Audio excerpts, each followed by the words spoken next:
All right, yo. What's going on, everyone? I absolutely need to tell you about what went down yesterday on NBA Today because it was genuinely one of the most devastating and help-wanted discussions about Stephen Curry, dropping 48 points in a heartbreaking 136-131 loss to the Portland Trail Blazers for the third straight time, falling to 13-14, and the explosive possibility of the Golden State Warriors pursuing DiVincenzo to add desperately needed two-way versatility and championship culture that I've witnessed all season long.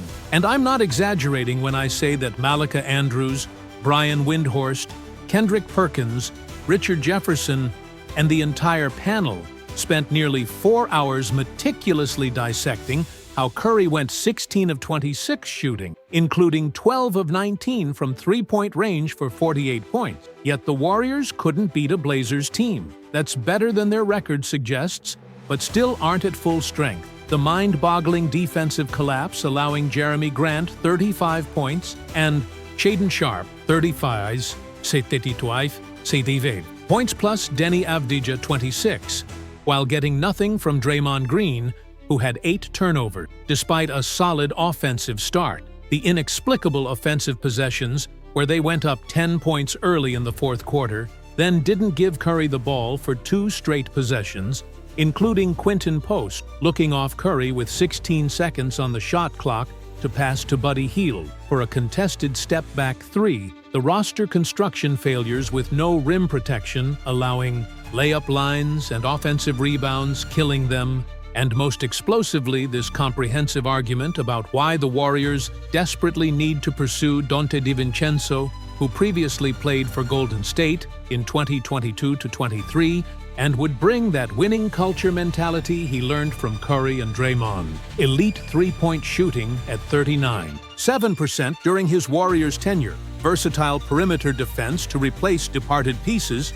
championship experience from Milwaukee's 2021 title, and an affordable contract that would fit their salary constraint. And the way they methodologically evaluated everything from how Curry's back must be hurting from carrying this team to why January 15th trade deadline is absolutely crucial for their season survival, to Steve Kerr's diabolical lineup featuring Gui Santos at center, with Podziemski, Pat Spencer, and Buddy Hield, which somehow didn't completely break them, to Draymond's -12 and 8 turnovers, despite early offensive success, to why DiVincenzo specifically represents the type of two-way player who can contribute without needing the ball in his hands, fitting seamlessly into the Warriors' motion offense, while providing the defensive intensity and championship DNA this roster desperately lacks. Had everyone in the studio absolutely mesmerized, because this isn't just about one frustrating loss, this is about the Warriors recognizing they're worse than mediocre, sitting at 13-14, and unless they make significant moves by January 15th to add players like DiVincenzo, who understand their winning culture and can provide versatile two-way production on affordable contracts, they're going absolutely nowhere and wasting the final years of Stephen Curry's prime, watching him drop 48 points in losing efforts to teams like Portland. Hey, what's up, everyone? Real quick before we get into everything, that like button is literally what determines if this reaches hundreds or thousands of fans. Takes 1 second, but makes a huge impact on the channel's growth. Just smash that like button right now. It's the easiest thing you can do, but honestly the biggest way to support this content. Every single like pushes this further, so hit it now.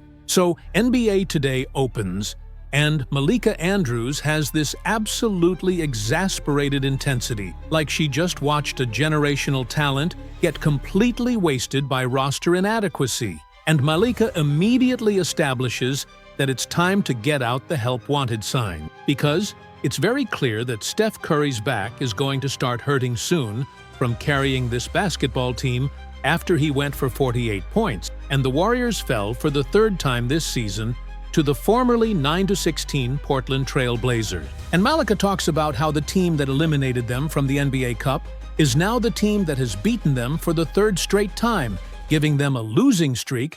This is not serious basketball right now from Golden State. They're 13-14, sitting below 500, and just lost by 5 to the Blazers, who aren't even at full strength, while the Warriors were at full strength, minus Kevin Looney and Lindy Waters, who's out with a glute injury. But here's where the NBA Today discussion takes this absolutely explosive turn toward Donte DiVincenzo, and Stephen A. Smith introduces the possibility of the Golden State Warriors pursuing Donte DiVincenzo, who previously played for them in 2022-23, to add that desperately needed two-way versatility and championship culture.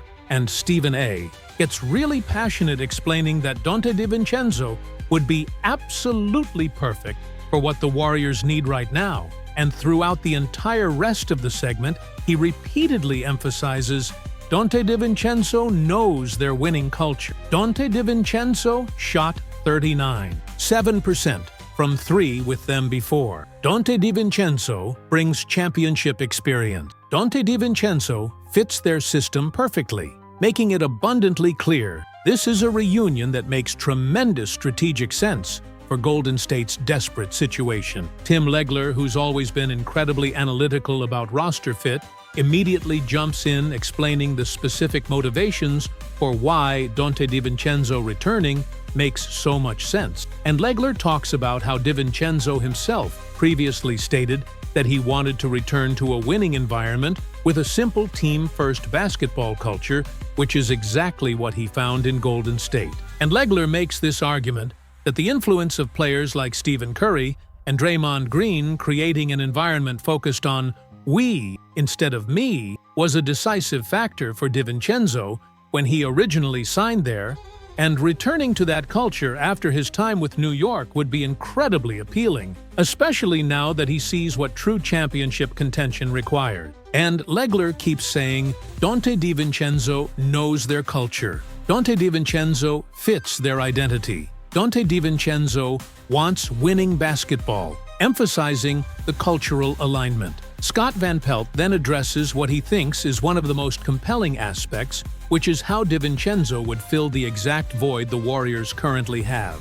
And SVP talks about how after winning the 2022 championship, the Warriors lost important players in free agency like Gary Payton II and Otto Porter Jr. And Donte DiVincenzo was brought in as a versatile piece to fill that void, offering perimeter defense and three-point shooting capability. And Van Pelt explains that they need that exact profile again right now, with their defense being atrocious, allowing Jeremy Grant and Shaedon Sharpe to combine for 70 points, no rim protection creating layup lines, and offensive rebounds killing them on crucial possession. And SVP makes this point that Donte DiVincenzo shooting 7% from 3 during his Warriors tenure while providing athletic, versatile defense is exactly the type of two-way player they're missing. And Van Pelt keeps emphasizing Donte DiVincenzo fills the void. Donte DiVincenzo provides what's missing. Donte DiVincenzo is the solution,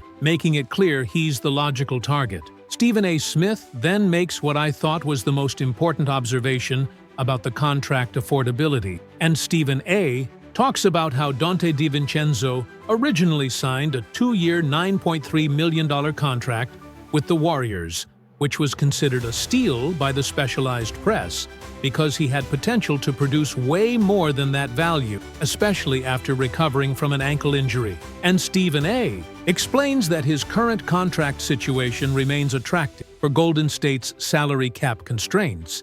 They need affordable two-way players who can contribute without requiring max money. And DiVincenzo fits that profile perfectly, allowing them to add talent without completely mortgaging their financial flexibility. And Stephen A. keeps saying, Donte DiVincenzo's contract works. Donte DiVincenzo provides value. Donte DiVincenzo fits the cap, emphasizing the financial viability. But then, Tim Legler circles back to breaking down the actual game that demonstrated why they need someone like DiVincenzo so desperately. And Legler talks about how you can't pick up a win when Steph Curry goes for 48 points, shooting 16 of 26 and 12 of 19 from 3. Get out the help wanted signs, it's time for a fire sale. or this team is going nowhere. And Legler describes the stretch that drove everyone crazy, where the Warriors survived the non-Steph minutes, with Steve Kerr throwing out a diabolical lineup featuring Gui Santos at center, Draymond at the 4, Podziemski at the 2, Pat Spencer at the 1, and Buddy Hield at the 3, which somehow held their own. And Legler explains that Steph enters starting the fourth quarter and immediately puts on a show with the Warriors going up 10 points with 8 minutes left, as Curry had 37 of his eventual 48. But then, two critical things happened. The defense crumbled, allowing easy interior penetration with no rim protection, and they didn't give Curry the ball for 2 straight possessions, which allowed Portland to go on an 8-0 run, cutting the lead to 2. And Legler keeps emphasizing they wasted Curry's brilliance. The defense was atrocious. Nobody else made plays, making it clear this was organizational failure, not individual performance. Scott Van Pelt then makes this damning point about the offensive possessions that lost them the game, and SVP talks about how after Curry scored every single possession to begin the fourth quarter, with the Warriors up 10, these geniuses first give the ball to Quinton Post, and then Post with Curry at the top of the key, and 16 seconds on the shot clock looks off Curry and goes right corner to Buddy Hield, who shoots a contested step-back 3 that misses. And Van Pelt makes this passionate argument that if you're not going to give Steph Curry the ball when he's that hot, you need to make a damn play. It's that simple. For all the people who pop in comments saying, it's all Curry's fault, say whatever you want about lineups, but who's going to make it impossible to make the wrong decision? Nobody. That's the issue. And SVP keeps saying, give Curry the ball. Someone make a play. This is inexcusable, emphasizing the offensive malpractice. Stephen A. Smith then provides this comprehensive breakdown of Donte DiVincenzo's tactical fit and how he solves multiple problems. And Stephen A. talks about how DiVincenzo's athletic style of play, ability to create plays, and effectiveness on both ends of the court fit perfectly into the Warriors' motion system, with accelerated pace complementing Curry. And Stephen A. explains that Donte DiVincenzo can space the floor with his three-point shooting while moving without the ball, which is critical because when teams run 2 defenders at Curry, like Portland did all game, someone else has to beat you.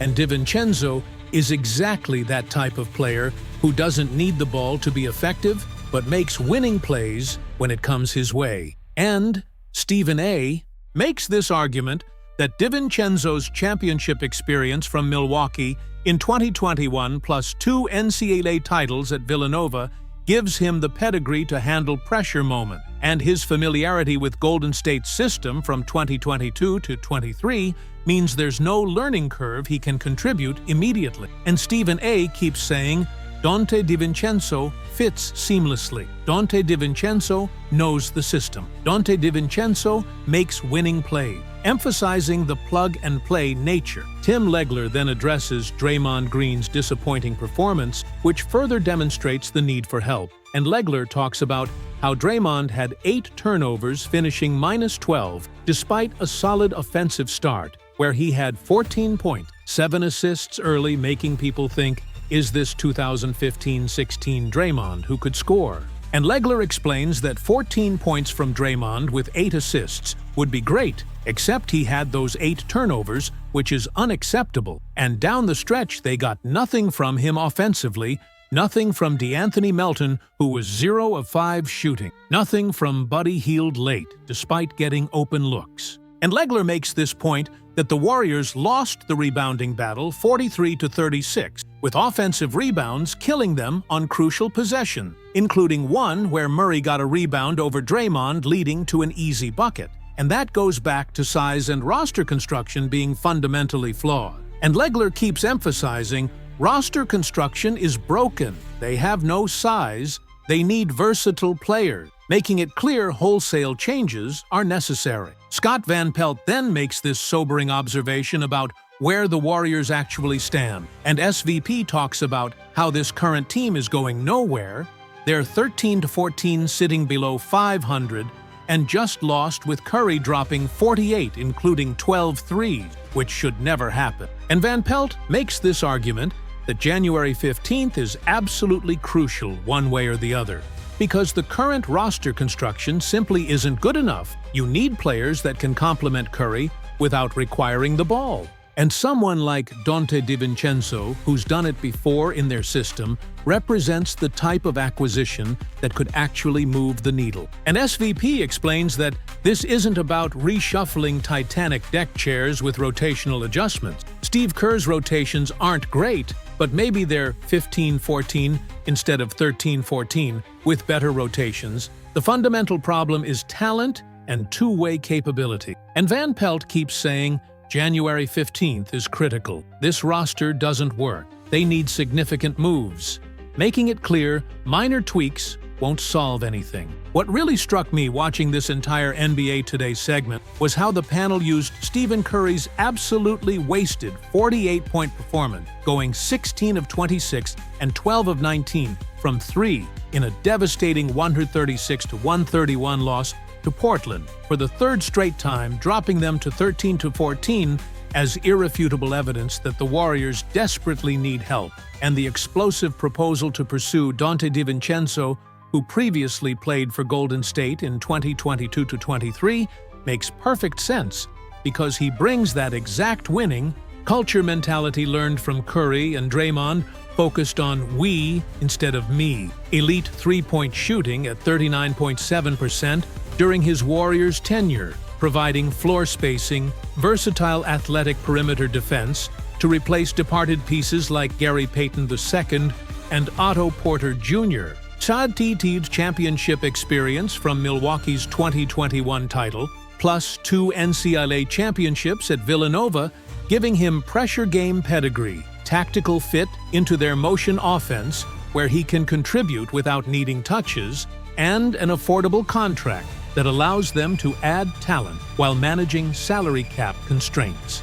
And I think the clear consensus was that the Warriors' defensive collapse, allowing Jeremy Grant and Shaedon Sharpe to combine for 70 points with no rim protection creating layup line, plus offensive rebounds killing them on crucial possessions, demonstrates fundamental roster construction failure that can't be fixed with rotational adjustments. So unless they make significant moves by January 15th, acquiring two-way players like DiVincenzo, who understand their system and culture, while providing immediate plug-and-play value, they're going absolutely nowhere and will continue wasting the final prime years of Stephen Curry's generational career, watching him drop 48 points in losing efforts to teams like the 9-16 Portland Trail Blazers, which is absolutely shameful and inexcusable for an organization with championship aspirations.